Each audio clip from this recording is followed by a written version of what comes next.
where I view this election and how I view it. Many of you share the same view. It's a lousy election. The primary process broke down. The most conservative candidate was not nominated. He came in second. And there was a good field of candidates.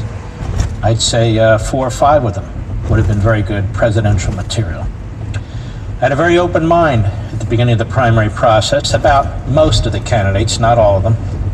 I had an open mind about Trump. A few months in, it became apparent to me that he wasn't my guy. He wasn't my guy because of his temperament, because of his personal attacks and tactics, and some of his issues.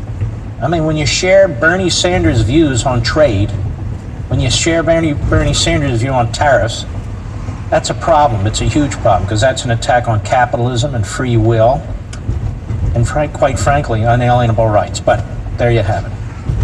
I was also somewhat confused about his ambiguous positions on foreign policy and his positions on NATO.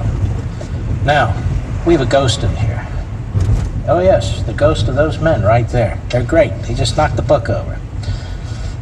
All right, so anyway, so I've been thinking about this a lot. Now, over the past months, I've told you that I'm leaning towards voting for Donald Trump. It's been a very gradual process, but I hadn't gotten there. And there's a difference, you know, between voting for somebody and fully embracing them and endorsing them. There's a difference between voting for somebody and then calling them out when they take positions that are wrong or ridiculous or what have you. I refuse to abandon my principles for any election cycle or any candidate. But the truth is, while for each of us we have a decision of conscience to make, for some it's very easy, for some it's more difficult. For each of us, while we have a decision